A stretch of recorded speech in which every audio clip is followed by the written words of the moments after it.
Greetings, ladies and gentlemen of the internet, Jan Michael here. Before I start today's review, I do want to mention that before going to see A Complete Unknown, I knew next to nothing about Bob Dylan. I mean, I've heard his songs, I like them well enough, but I didn't really know anything about the man himself. I mention this because I really think there are two ways you can view this film. One, as a Bob Dylan fan, and two, as a person who is more interested in knowing more about the man. So this review is really going to take a look at the film through the latter set of eyes, so please just keep that in mind. You tramped all the way from Minnesota. Why is that? I wanted to catch a spark.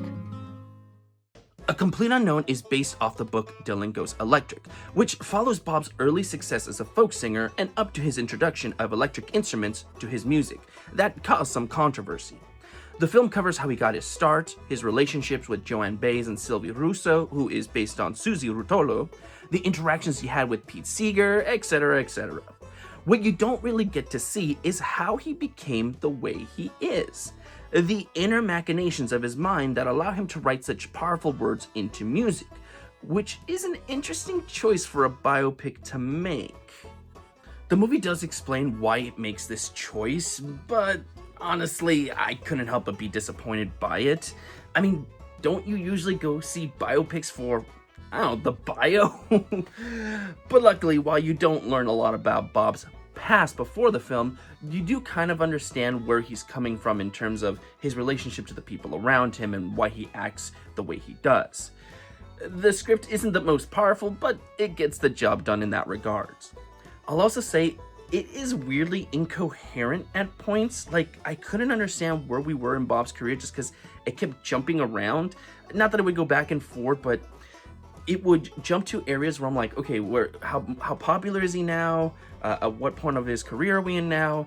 And that itself was kind of distracting.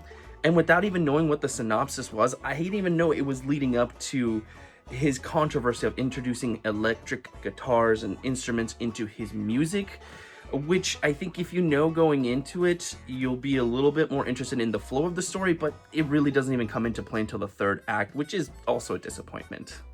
Front and center of the whole experience is Timothee Chalamet, who plays Bob himself. He's fantastic. It didn't take long for me to be convinced that he was Bob himself. And the musical sequences, which there are plenty of, had me impressed by his singing chops. I even read that Bob himself approved of the performance, so I think we've got a winner here. The supporting cast is also very strong here. Edward Norton as Pete Seeger was a comfort to see throughout the film, though his character also felt like it should have gone through more of a transformation by the end.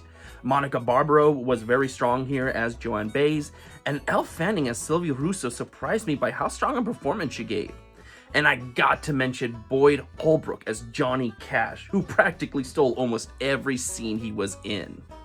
It was great seeing all these artists interacting with one another. The film definitely transports you into that era and what you may have imagined these people would say to one another. The chemistry between all of them are fantastic. None of them said anything that seemed unbelievable to who they were. Honestly, in terms of performances, it's perfect. I would have liked to have seen more character growth in some of them, but again, the acting is exactly where it needs to be. In terms of negatives, one of the biggest ones I can think of is just how many goddamn songs they cram into the film. And I know, it's a biopic on Bob Dylan. Why wouldn't I expect there to be songs? To that I say, it's not that there are songs in the movie, it's just there are too many songs. And not just from Bob, but Pete, Joan, Johnny, etc. They take up so much of the runtime that honestly, I think if you were to strip them all away, I think you would get a film that has very little runtime, which may say something about the substance the film contains. Were they desperate to make the film over 2 hours long, or did they just want an excuse to show off as many songs of that era as possible? I'm not sure, but there's definitely a choice made here, and I'm just not sure where it's fully coming from. That all being said, I think the sound in the film is freaking amazing. As much as I wasn't looking forward to another song, it would start queuing up, I'd be like, oh, here we go.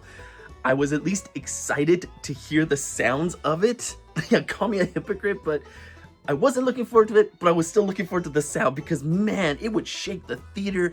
You would start getting pumped. You almost wanted to sing along with the music. So if there's one film that really used sound to its max potential, I definitely think A Complete Unknown is it. And I can tell you exactly the moment in time that I just 100% fell in love with the sound. I was already liking it up to that point, but as soon as Johnny Cash goes on stage and he points his guitar like a gun and then he just starts playing, starts strumming it, oh, the sound is just bliss there. That is definitely the scene for me. I look forward to just watching that clip. So yeah, kudos to the sound department for what they did here. Ultimately, however, what we got here is a mixed bag. Granted, with the strong elements being very strong. The performances are all excellent and will no doubt leave you impressed. But I would have liked to have seen more growth and development for each individual character. The sound is top-notch exciting, but there are far too many songs crammed in here. Bob is an interesting figure and is portrayed as such, but we miss out on a lot of what made Bob who he was up to this point. And the story revolving around the controversy of using electric instruments is interesting, but it doesn't become a focus until the end, which leaves little room for the growth and the excitement and controversy to properly escalate. Going back to what I said before the review started, there are two ways to watch this film.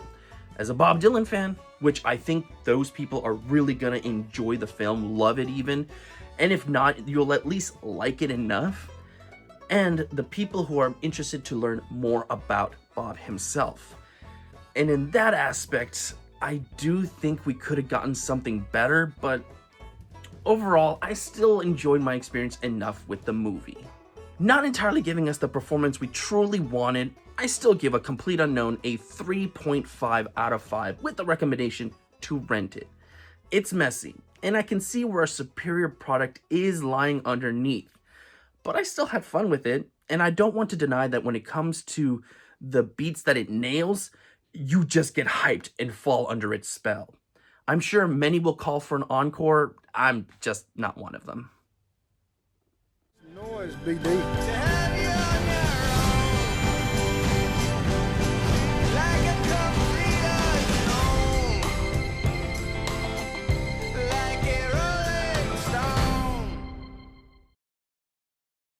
And that is another one done. So far, it's been a pretty good time. Nothing's completely wowed me, but nothing's completely disappointed me either. And there have been years where I really don't think there's a 5 out of 5 film. Could this be one of those years in terms of the Oscar lineup? I guess we'll have to wait and see. Until tomorrow, everybody, like always, please stay safe out there and have a good one.